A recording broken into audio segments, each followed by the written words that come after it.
Today, I'm joined by Kim Rounds, a cattle woman, communicator, and the kind of person who somehow makes digital ag content feel human. She's the voice behind some of the biggest names in beef and is a straight shooter when it comes to what this industry gets right and what we still need to fix. We're talking hiring, horsepower, and feed yard reality, and what it means to tell ag's story in a way that actually connects. Welcome to Your Ag Empire, Kim. Thank you for having me. Happy to be here. Yeah. We let's start off with the feed yard perspective. I mean, like what's your day-to-day look like working with Five Rivers cattle feeding? Yeah, so I spent about 6 years out at Cuner Feedlot in Kersey, Colorado. The capacities there is about 100,000 head. And the first 6 years that I worked here, my job was verifying our natural and export program. That went from an affidavit program that was about 20% of the yard to, at the peak of COVID, a source and age verified from birth, export market eligible, third party verified program that took up almost 70% of the yard during COVID. So Oh, covered a wow. lot of responsibilities. Yeah, hosted about 100 tours a year. And then about 2 years ago now, they approached me about coming to the corporate office to take care of some of our HR and recruiting Hmm. because they figured if I like to talk, surely I like to talk to people about working for us. So now I'm a talent acquisition manager. But across all of that, I launched and continue to run our social media campaigns. Love it. Five Rivers, I was trying to remember, they're out of all the feed yards, are they ranked in the top five as far as large feed yards? We're the world's largest. So we Ah, have there we across go. across all 13 locations, we have a one-time capacity at about 980,000 head, just shy of a That million. that's awesome. Don't be modest there. You guys are the big player in in town. Yeah, sometimes to people's chagrin, but most of the time I think it gets to bolster the arguments and the conversations and the communication that you have when you get to say, like, just casually, we're the biggest. We have a little Sure. insight here. Absolutely. Something to be proud of. Built a heck of a business. What do people get wrong about feed yards? And what do you wish more people understood? I think the biggest thing, if we're looking at inside of the agriculture community, I think the biggest thing that people get wrong is that feed yards are somehow pushing out these small ranchers. We hear that a lot, even within our own industry, that we're pushing ranchers out. And I love to remind people we are the reason that ranchers have an income a lot of the time. They sell us their calves year after year. Yeah, I've never understood that perception. I personally have. I was trying to remember. We've sold cattle all over the Texas Panhandle, and I actually sent some. I think to Five Rivers. They ended up a buyer bought those and probably flipped them to you guys is what I'm guessing. But you've got to have an outlet for your product and the sell barns. I mean, they're a supply channel.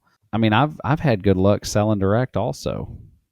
Yeah, and we buy them. However, we're in sale barns. We do video call. We take cattle straight from the country. We buy direct, and it really doesn't matter the size. I mean, there's a guy in Kersey who goosenecks us 15 head a year, and Yep. then we buy some of the biggest runs on Superior at a couple thousand head. I mean, we truly buy them all because we need them all.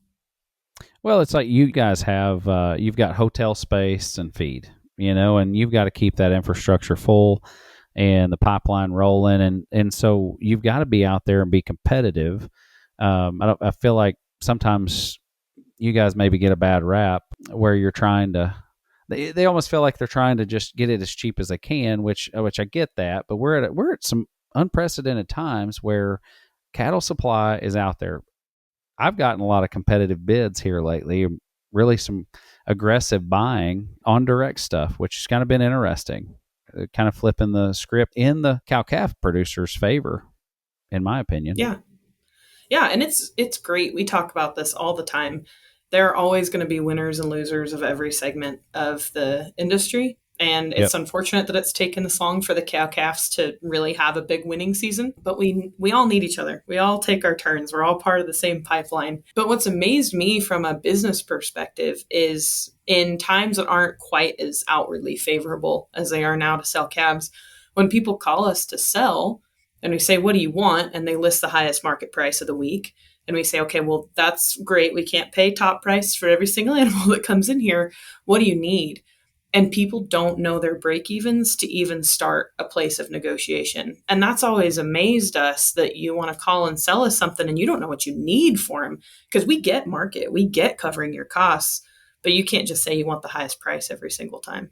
Yeah, absolutely. That's one of the key things I think out of the hundreds of people that we've worked with all over the US. That's one of the biggest things that I would say is knowing how can you even market something if you don't know what it is? I mean, I can't come to you and ask for 375 a pound on these steers because that's just what I saw.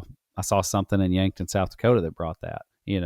We've got to have some realism to it, and also know the difference in freight differentials and slide. Like there's a lot of nuances in the cattle trading industry that I feel like a lot of the cow calf producers have been behind the eight ball.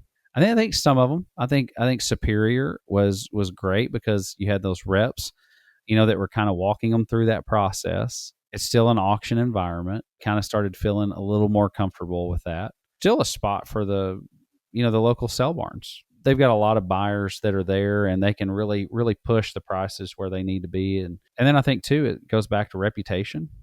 Got a good question for you. So if I'm out here and I've got a bunch of junk cattle, and I come to you every year, you guys feed those. Do you keep up with how well my cattle do? And then what if I wanted the carcass data? Maybe I'm working on, I've got a good bull program in, I'm trying to create some efficient converting cattle. How do I get more feedback back on my animals so that I can keep making a product? And yes, on the flip side, I want to get a little bit of premium for making those investments. There's quite a few ways you can do it. And the biggest thing behind getting individual carcass data is data collection. It costs $1 to $2 a head at the packing plant to have someone there collecting individual data. If you feed or even custom feed an entire group with us, we'll give you the entire closeout set of data. You'll know how many got treated and when and with what. You'll know what the average of the entire group was. You won't have individual carcass data, but you'll have group data. But if you want individual data, they have to be EID'd, and we have to pay someone to be at the plant that day to collect individual data. And that's just kind of an unfortunate barrier to entry, but we can do it. We can arrange it. It's just something that'll have to be planned for in advance. Kim, I'll tell you something that's been a big topic in TikTok recently has been retained ownership. You and I both know, I mean, you got the factory over here that's done its job. They've got a set of calves that weigh 6.5. I need cash flow. The bank's calling. I need cash flow. I got to get that done. I would love to retain ownership, but I can't. Are there options out there where maybe I could partner with Five Rivers, or is there a way that I could kind of still be in the game, but maybe get some funding back? How does this work? Especially in a market like today where we're short, if you want a custom feed, you're at a pretty good advantage to get that in, because we operate, you said, like a hotel. The more full we are, the more efficiently we run. And now is when we're typically going to run some type of promotion where we'll help secure financing. I think during 2020, we offered 0% over prime financing.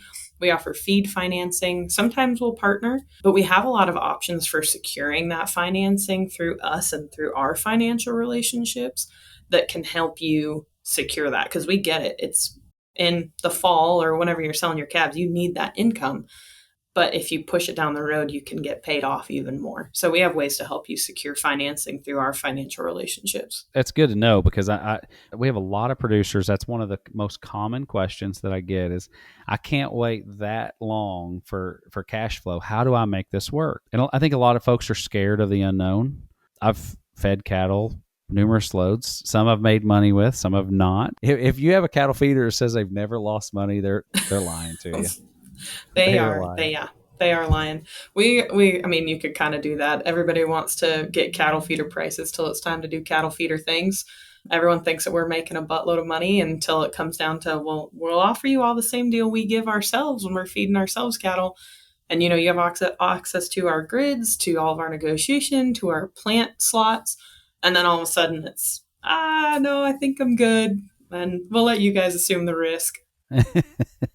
I know. Let's shift gears a little bit. Let's go towards telling ag story, without all the fluff. You have gotten into this storytelling, for ag. Like, what's changed since you started this? I think as far as the audience, so many more people care about their food, and so many people are educated, just maybe from the wrong channels. They have a lot of the keywords that they'll throw around, like, well, you guys feed rumensin.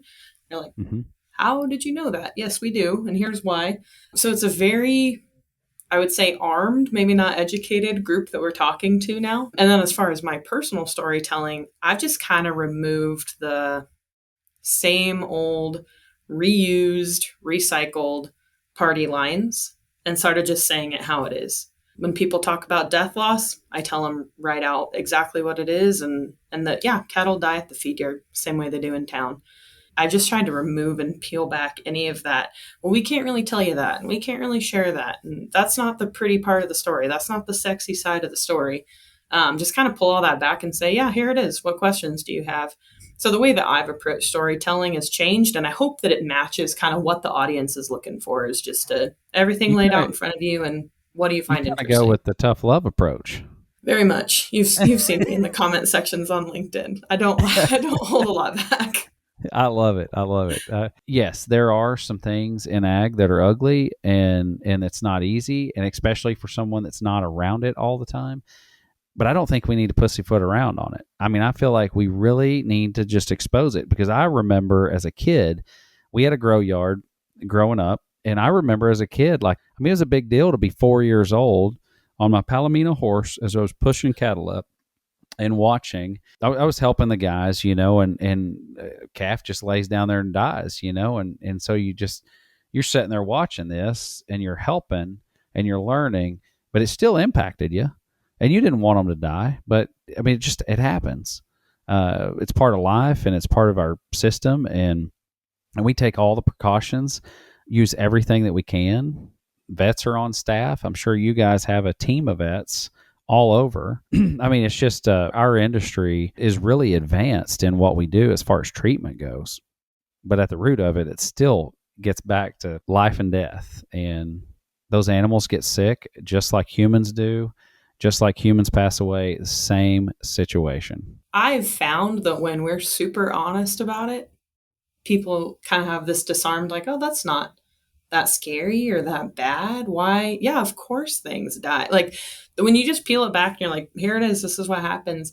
People have such a unarmed then approach to it of, oh, well, yeah, Sure. that does make sense. There's not some lingo that we're trying to kind of mold how they're seeing it. How do you battle the misinformation online? I mean, without burning out. We post stuff all the time, and you get the comments and you get the things, but it's almost the same comments that will kind of stir up whatever the hornet's nest is for that day. I type and delete a lot of comments to get my own venting out. I type and then delete and then write what I should be saying. My goal is always, and this is how I respond to people, there's a bell curve of people, and on this side they'll hate us if we bring world peace and solve world hunger, and this side will love us if we commit genocide. But I'm talking to the people in the middle who come to the comment section to say, well, is that true? Well, is that not? Mm-hmm. And I always respond first with fact. Actually, that's not true. Here's a link. Here's some info. Here's a stat. About the fifth time I get the same comment in a comment section, then I kind of unleash the hostility, if you will. Like, Sure. people love to say, "Oh, you guys are foreign owned," and I'm so tired of it, to the point that I'm like, "Where does this lie come from?" I'm just Mm-hmm. so fascinated. Like, how is this root taken hold in the community? So I kind of will progress through, and then I just got to shut it off and get out. By the time that I reach that's not true, where are you getting it? And then I realize that I've got to kind of check out for a little bit and go Step touch away. grass, as the youth say. What's the best content as far as in the ag space, that really gets that connection with people? What are you seeing that right now that they're hungry for? People love people. I can write and spend a ton of time putting together really well thought out data and graphics and stuff that I really think people are going to connect with. And it can be so hit or miss. But the people who care for cattle, the people who've been here 15 years, our VP of HR retired after 47 years with the company, those are consistently our highest performing. So the stories of the people who raise your animals and raise your food is it's evergreen. People love it. They love to see it. They can resonate with it. They might not know what it means for methane emission numbers, but they know, oh, that guy kind of looks like my grandpa and he works for the feed yard. They resonate with people more than anything. Well, I've always said too, I truly believe humanity's good. I truly believe that we're all rooting for a winner, and so like when you're putting yourself out there, I always tell my kids this, that people are not out there just waiting for you to trip and fall. They're not. Like, get out there, do your best, be the best at what you're doing, and I promise you, people are going to root you on. And like you said, you'll always have the negative folks. They're going to be part of it, period. I think that's something we've got to keep in perspective too. There are still good people. Yeah, it's always nice to see. Like, it's such a refreshing take. Every Monday we feature a person, and it's always such a refreshing take from, recovering over the weekend of the Thursday post that was a fact and some hard hitting beef industry or ag industry thing, which brings in the crazies. And then you get to Monday and that's my grandpa, or that's my uncle, or I went to school at A&M too, or, you get Sure. that human connection again, which is just a nice reset for the week. Are there any lessons, that you've learned from creating content for brands in a hot button industry like cattle feeding? I think that part about the bell curve, always speaking to the middle, that resonates with me. That informs most of my comments, most of the info I put out there. And I swing the info from consumer facing to producer facing a lot. Sure. I kind of will go back and forth on what people find interesting, but always speaking to the middle of that bell curve. People genuinely want to know. They're genuinely good for the most part. Most of them have good intentions, and keeping all of that in mind when you're making content and you're replying to people, and you have to reply to people. And it's a big pet peeve of mine when you see influencers in this space who generate content and are not in the comment section. Because you said you're on TikTok, that's where the action happens. That's where the conversation, that's where the discourse, that's where the questions come about, that you have an opportunity to reply and learn what your audience wants to know. So if you aren't in your comments replying to people or learning what they're saying, you might as well not be generating content, in my opinion. To me, it helps you clarify your message, because you may feel 100% like what you presented to them should have hit home where it is. But obviously, if you're getting 5 questions that, okay, now I need to go back and hone in on that section because they obviously didn't get it and I didn't communicate it clearly. So I personally will comment on everything. I try to do that, even if it's, I wouldn't say to the detriment, but somebody's got a gotcha question or a statement out there, I'll even comment to them. I feel like, why not? I don't have anything to hide. Let's tussle if you want to tussle. Yeah, exactly. And to me, it looks worse if you aren't engaging with those people, because if someone looks through the comment section and say, well, that guy said that and they never replied, it must be true, and they're afraid to respond. And I know that that's probably different than a lot of PR training would tell you, but I've found it to be good. And then you get people that get ratioed, where they make a mean comment and you reply and you get like 50 likes and they get none. And that also kind of boosts the confidence of like, okay, we're on the right track. We're doing the right thing. Hot button issue. It's been right on the forefront, is the screwworm. What are you hearing? Are you concerned? I know the cow-calf sector is concerned, but from a feed yard standpoint, what are you hearing from everybody, and what's your take on the whole screwworm issue? We aren't probably as impacted by it as a lot of people would think. I think a lot of our relationships with ranchers who are on the border and in Mexico are definitely taking a hit because we can't help them out.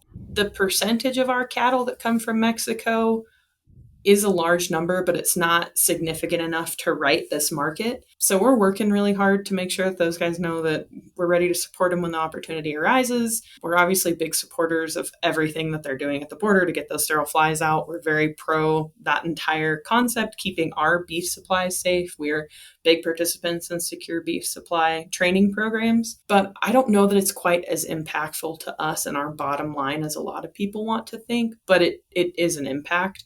And we're Sure. just so hurt for those folks down in Mexico who now don't have an opportunity to market those cattle. Yeah, yeah, and what's bad, like I think a lot of folks they kind of look back at like the '80s and '90s. We had a lot of inflow of Mexican cattle, and they were quality wise, they were not equal to American cattle. They just weren't. But those producers they've bought genetics from the U.S.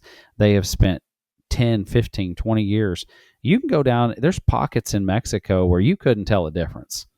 I mean, there are some 100%. high quality cattle down there. And then again, just no different than here, we still have some that are subpar. That's what guys are doing. That's how it fits their economic model, and that's where they're going to continue to play. But we do have some really neat operations in Mexico. I've been blessed to be able to talk to some of those guys, get to know them, see their operations. It's pretty cool. They're passionate cattle producers just like us. So I probably don't have the cool hot button take on it because it hurts us, but we know it hurts them more. They've, Yeah. like you said, put so much into developing their beef cattle herd down there. Ironically, they are all EID verified. If you haven't had a chance to watch cattle go across the border, it's such a cool process. And just Hmm. knowing that our system works, we're keeping our supplies safe, and just the gut punch to those guys. It's so hard, and obviously we're concerned. We hope it doesn't come across the border. We hope it stays there. But I mean, have a little sympathy for our neighbor that they have an entire industry that just got put on hold. Absolutely. Yeah, especially when you look at the prices right now where they are. This is generational wealth. No different than the American producer. I mean, we've had here for in this cycle 7 years of kind of breaking even at best, and now we're having an opportunity to reap the benefits and kind of get everybody's house in order. That's also Yeah. come, we've had a lot of retirees. I mean, I've had a lot of men that are in their 70s that have said, "Hey, I lived through 2015. I'm not going back. This is my chance to exit the industry. Like I'm done." And these guys have 3, 4, 500 head operations. You start stacking several of those. Are you seeing that captive supply diminish greatly? I guess across your all the yards that you guys have. Yeah, the supply is just not there, and you can see it in the prices. There's, all of us cattle feeders fighting over the same small supply. We hope that we're seeing indicators. We're pretty confident that 2026 is going to be about as rough as it gets. Sure. And maybe through Q1 27, we're going to start pulling out of it. We're starting to see some signs that tell us we're there, but cattle cycle's slow. So even when we see people retaining heifers now, we're 2 years from seeing those calves on the feed yard. So it's tough. Do you think that even though we're seeing a slight uptick in heifer retentions, and this is something that I've kind of brought up on my TikTok a couple times, my thoughts are we're seeing a little bit of an uptick there, but are those heifers actually just replacing some of these cull cows that, with price being so high, you can take that cow that she may not be a problem cow yet, but she's 8, she's 9, she's staggered out 30 more days than the rest of the herd as far as breeding goes. And do you start kind of dipping out of some of these cattle like that? Because a 1,500 pound cow, right now she might bring $1.70 to $2, depending on where she's at. And then you look at that heifer, she's the cheapest option to keep on the place. Are we actually going to see a dip in supply that's a little bit greater just because we have that 2 year window? I think a little bit of that is true. I think maybe this first crop is probably going to replace a lot of those cull cows. And I think that a lot of ranchers probably did capitalize on that cull cow market. But we all know it's way more reliable to get that cow bred than that first calf heifer. Oh, So I I'd agree. really hope that ranchers are staying smart and not culling stuff too early that they can get another calf out of. But I do think I think 2026 will kind of show us that we're going to finally start to level, and then 2027 start to pull up. So I do think that's part of that heifer retention is just replacing that deep cull cow cut that a lot of folks made to to thin Yep. their herd a little bit in drought and tough financial times and take advantage of the cold cow market. Absolutely. Let's shift gears. So you talked about you're the head talent recruiter for everybody. You Yes. supply all the people inventory. That I'm the people order buyer. yeah, like that to me, like that is a daunting task for as big as that operation is. And the one thing that all farmers, ranchers, dairy producers, anybody I have that's on the production side, but on a much smaller scale, the one thing that they have the issues with are labor. So how are you more efficient? How do you keep the pipeline full? And what are some secrets that you could share with the guys? I don't know that we do this better than anybody. I stepped into this role. I had about a year to kind of get my feet wet, and then I went on maternity leave. So I didn't really get to hit the ground running quite like I wanted to. Fortunately, part of it, and I don't want to, toot my own horn too much, but part of it was building our name and our reputation, especially on social channels. And so getting some name recognition of, oh, I've seen your TikToks, oh, I've seen your Instagram, oh, I've seen your Facebook, because it's crazy. 5 years ago, how many people were applying for the R.A. Brown internship? And now you've True. got Tucker, who's all over TikTok. And not that they weren't a great operation then, but they've got this great forward facing brand and a podcast. And It's I the think that voice and yeah, 100%. That marketing makes a huge difference that people can go online and find you. I can't remember the stat exactly, but like 80% of millennials and younger, which by the way, the youngest millennial is like 30 something right now. So hmm that's like your mid workforce and higher. We're talking about the generation under that and the generation under that are getting ready for internships in the workforce. 80 or 90% of them are searching for socials, not even websites, not Google, they're searching for social media accounts. And you better show them what working for you is going to look like. They better have an idea of in what their that's going to head. look like before they apply. Are you looking for folks that have ag backgrounds? Do they have to possess certain traits? Are you finding better luck with people that are completely removed from agriculture that this is their first experience in it? We need people who are excited and who want to show up to work every day. We need people who have unteachable skills. And so that's the conversation that I'm having, and I think that's universal to agriculture is I keep saying people are knocking and we're at the wrong door. We're looking for I, the kid who grew up on a ranch and they aren't wanting to come work for us, but people who maybe did a year or two of 4-H, they want to come in. so we have a farm ranch just south of Fort Worth. That's where our headquarters. I have had better luck with non-ag folks making a break out of there. If they have a tenacity for life, they want to do things, they're optimistic people, I can teach them the farm and ranch piece. I can teach that guy like what to identify in those calves, who we're going to doctor or who we're not. And I'm not sitting here having to argue with them on who's the better cowboy. I really do think us in ag, we're always looking, but I think we're looking in the wrong spots. We could get some Yeah. really quality people that are going to be dedicated and going to understand it. Because I think back when I was 5 to 10, spending time at the yard, on the tractors, in and amongst the cattle, on horseback, the sunrises, moving cattle around, like everything about that was so sweet and so just you can just feel it in your soul. Nobody else experiences that except for us. And to take someone out of the corporate setting, they're burnt out, they're run down, they hate their life, and you put them in that experience. And you got to realize, and I think for us, it's hard to step back and say, hey, they're at that spot where I was when I was 5, when I was 6 and 7. Like let them enjoy it. Let them soak it in because these are the things that are going to keep them around when things get hard. They're going to think about that. It's the same reason why you and I, everybody in agriculture stays in it.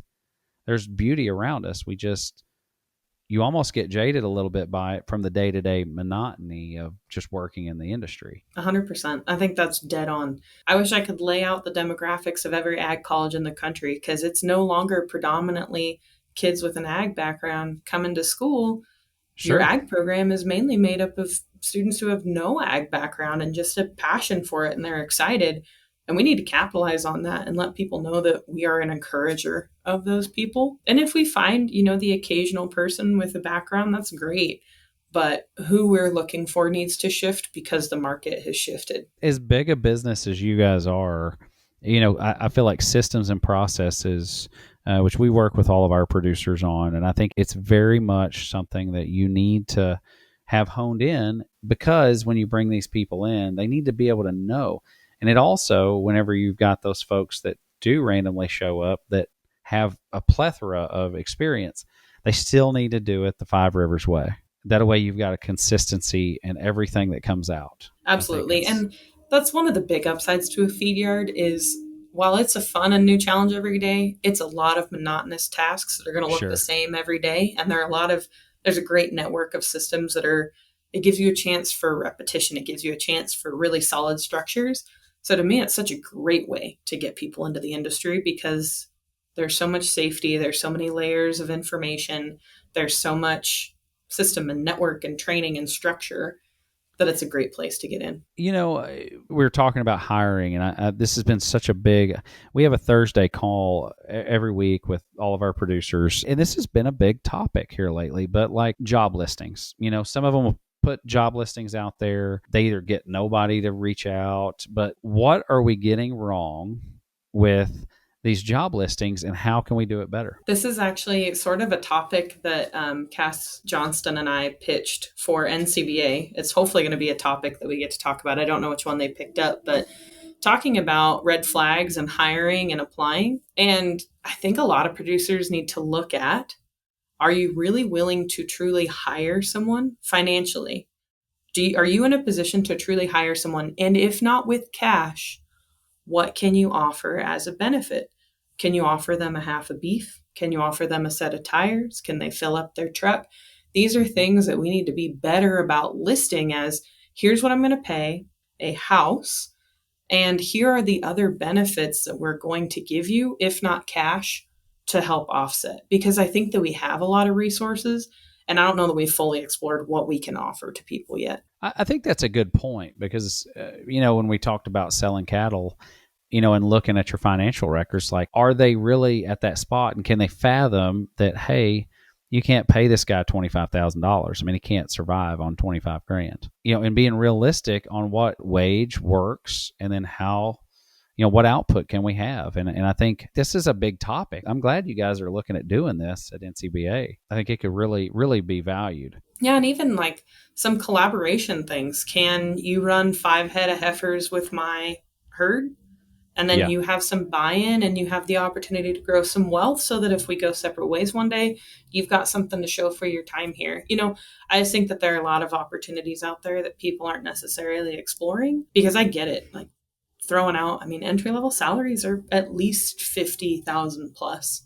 So if you can't offer that or get to that through a house or some type of benefit, you need to find ways to be creative on how to offer that to folks. I think that's, sometimes like you said, like we had this little grass trap. It was on one of our row crop farms, and but it wasn't really big enough for. We kind of had all the cattle strung out. That place just kind of sat there, and we allowed one of our guys. He had a little jag of heifers, and for him to load his kids up and go look at his cattle made the world a difference to him. I think little things like that help people progress and move and build and be better humans. We all need that. 100%. And back to, people want into this industry so bad, and we can't keep being gatekeepers to, well, this is my place and you work for me, or this is my industry, I don't want you in. We got to be, as my friend Marky says, we got to be gate getters. We have to let people in because we're so lucky that we get to be a part of this industry, and there are hard parts.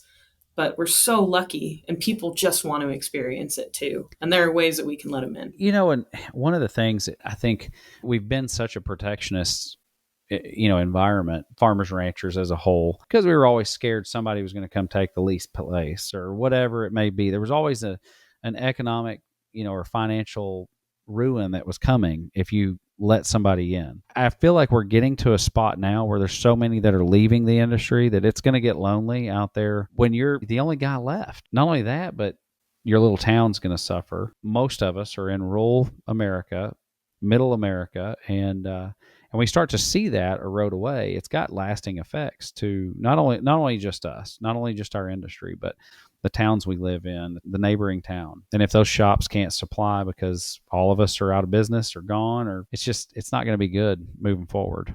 And we talk about that a lot with small producers. I mean, you can band together and have a lot of bargaining power too. I mean, other ways to let people in. You've got a small guy next door. He only has 25 head. He's trying to grow. Can you let him market his calves with yours and you split freight to the stalker? I mean, I think that Yeah. there are ways that we can even just be better neighbors to each other. And I know that there are communities that go way above and beyond to take care of each other, but how can you be a better neighbor to have more marketing and negotiating power too? Because a full pot of calves is worth a heck of a lot more than a 75% full pot of calves. Yep. So can you get it filled? Can you band together? Can you collaborate a little bit more? There are opportunities that are out there. Yeah, I love it. What advice would you give someone trying to break into the beef industry? I think one, knowing what folks are asking of you so that you can display those skills. And I tell, especially students who are studying agriculture, who say, well, I haven't worked on a ranch. I'm like, we've got a 4-year degree from an agricultural university. I guarantee you've done something that's of value to me as an employer. So find ways to list that creatively. Have you worked on research projects? Have you been in the lab? Have you helped out on the ranch? Have you helped vaccinate, calves as part of a lab? What have you done to develop skills that employers are looking for? I think we get a little bit too literal when we're listing our experience. Get creative on how you're displaying those skills and that experience, and especially that passion. Because I don't care that you haven't processed 1,000 heifers. I can teach you how to do that.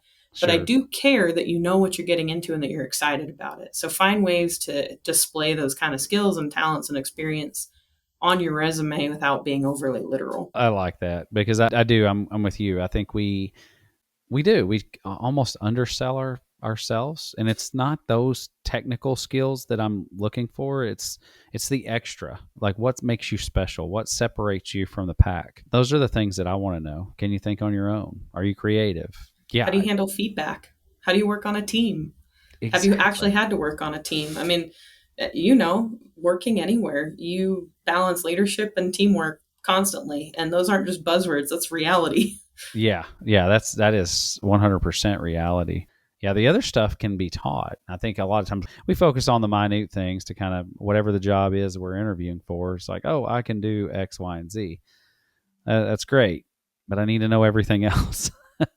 Is there a path of growth for you, or are you going to be limited here? I mean, that's the thing. I think have the audacity and the tenacity to apply. If you check every single box in a job you're looking for, you're going to outgrow it in a year. If you Yeah, check 75% of the boxes, apply. yeah, Because I'm absolutely. more likely to take a chance on someone who maybe I don't have to be full extent of the salary. Maybe I can save myself a little money, train you exactly how I want you, and you've got a Hmm. long career with us because I won't have turnover in a year or two. Exactly.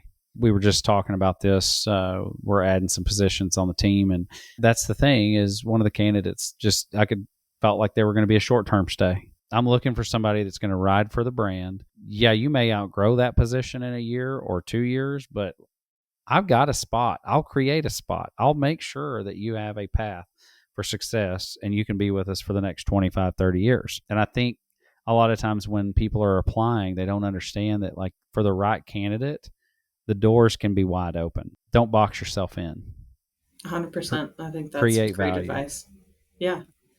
And I mean, social media didn't exist. I made it a whole job, and it's one of my favorite parts of my job now. Like, I Yeah. made myself valuable. I hated social media until 2 years ago. It's crazy, but it's been great because I've been able to connect with producers all over the U.S. that otherwise would never be able to see me unless I just randomly walked in the same door at the same conference or wherever we were at, and we met each other.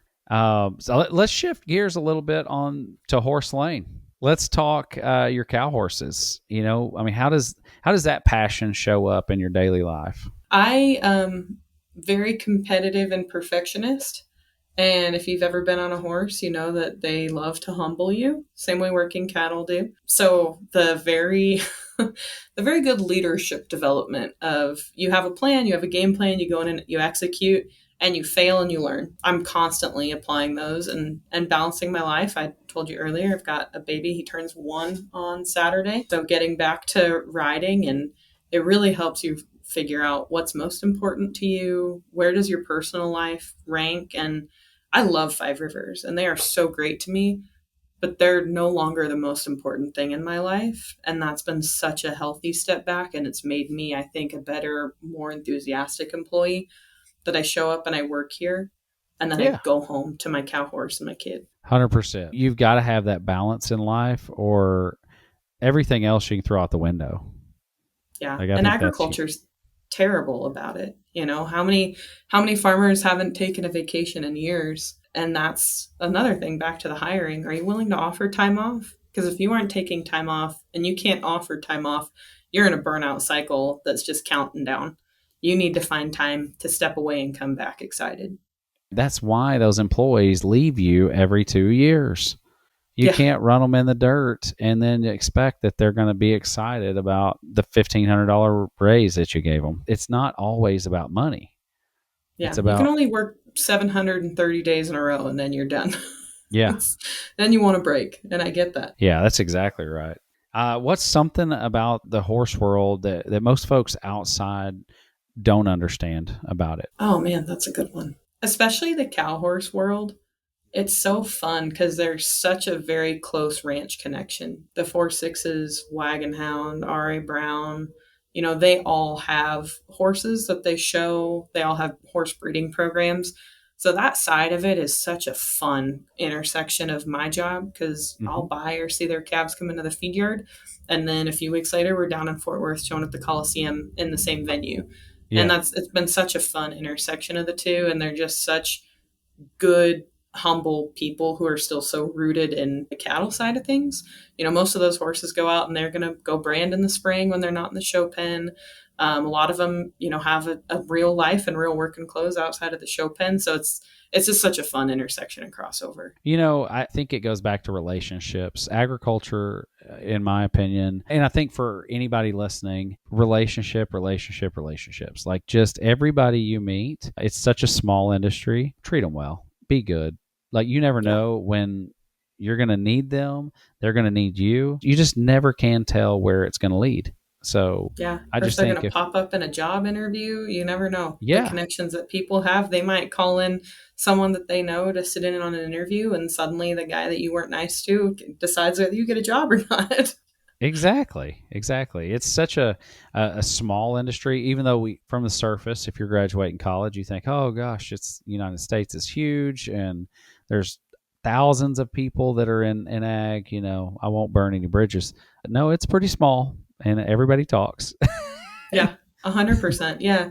And in the inverse, in the positive, if you are a good team member, you're a good person, you have morals and ethics, that's going to go far too. Because people are going to start to Absolutely. recognize your name and your effort. And, there's a gal now who's training cow horses. She did an internship for us and she was outstanding. And I love cheering her on, especially from the Five Rivers page. It's all interconnected. It's so funny where you see people pop up that Absolutely.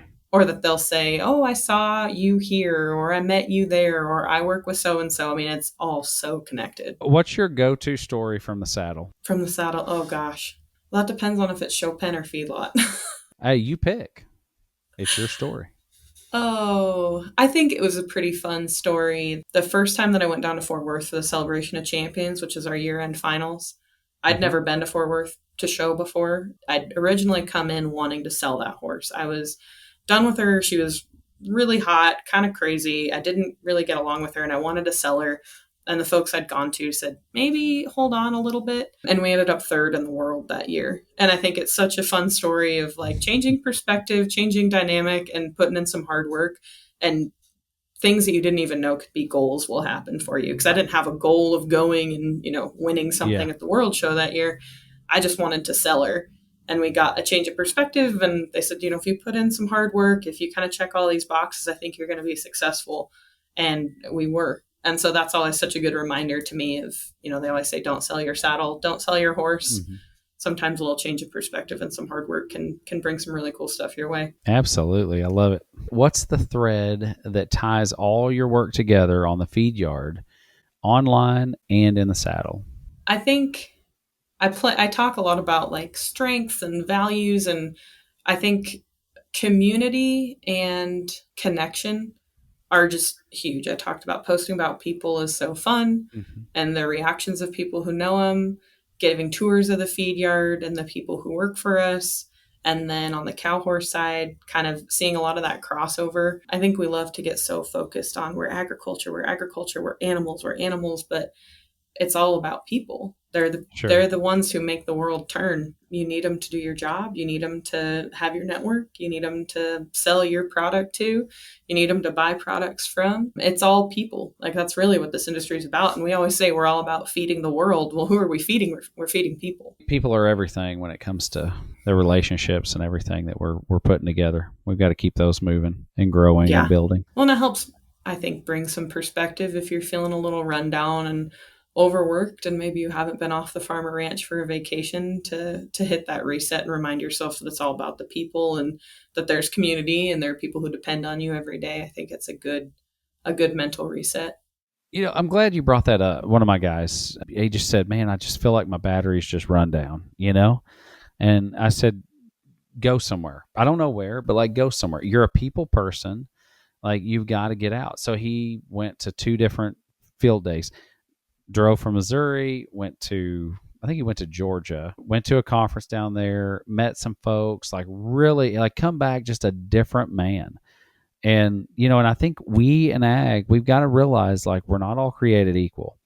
And being in a state of isolation for all this time, one, it's not good. It's not good for your wife. It's not good for your kids. It's not good for your husband. If you're in that same situation where you just get to a point where you're just angry at the world or you got a chip on your shoulder, whatever that may be, figure out what fuels your fire, what gets you going. Feed that animal because you've got to, or you're going to be a miserable person. You're not going to be motivated. You're not going to make good decisions. I'm glad you said that, but I think sometimes we really, really in ag need to take that initiative to get amongst the folks and to get away from our environment into something new and different in Yeah. order to grow.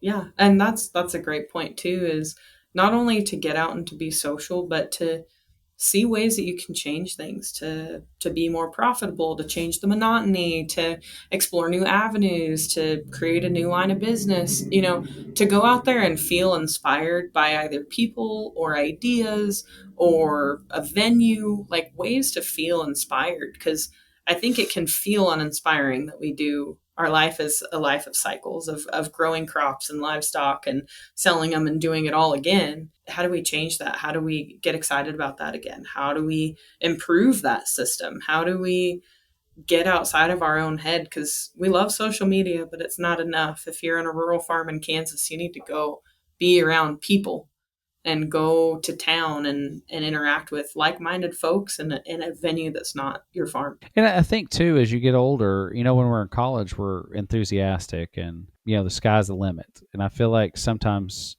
folks, they come back to the farm and they just look at it and it just, I hate to say it just sucks the life out of them, but it kind of does. And I think it's important that in order to get that fire, you've got to find ways and things that are new to you and keep yourself learning. I think that's another thing because you can continue to better yourself all the way into your 60s and 70s and 80s. Like I see 100%. individuals that are 90 years old, drives 3 hours to go check his cows that were at a lease pasture. And I'm like, why do you do this? And he's like, oh, I'll never stop buying land and in his 90s, putting it on a 20-year note and laughing about it. Yeah. I mean, I just think it's kind of interesting, but Yeah. Well, and keep learning. And what can you do to grow, change, and improve that operation so that when you hand it down to whoever is your successor, what have yeah, you done to improve or change? I mean, we talk all the time about the stagnation of some of our farms and ranches, and that's how grandpa did it.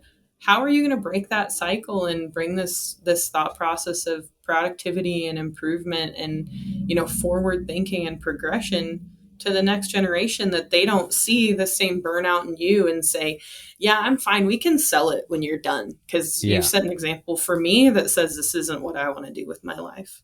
this is not going to be fun. It would be Yeah, a that pain. doesn't look fun to me. You haven't taken a vacation in 10 years and you're miserable. How do we Yeah. change that for even the next generation to make it an appealing thing that they want to take on? Absolutely. Well, Kim, where can folks follow you, get in touch with you, and how do they stay connected with what you've got going on? All things Five Rivers on TikTok, LinkedIn, Facebook, Instagram. And Okay. then same for me, Kim Rounds. I'm on all four platforms as well. I've started sharing a lot more of kind of my candid no Five Rivers filter beef industry info on my TikTok. So, Yeah. and I share a lot of jobs and careers and opportunities and internships on there as well. Yeah, you can follow me on any of those platforms. You're getting me, whether you're talking to Five Rivers or Kim. Thank you. Thank you for being on the show. This was a blast. Thanks for having me. Absolutely. Well, that's it for this episode of Your Ag Empire. Guys, be good or be good at it.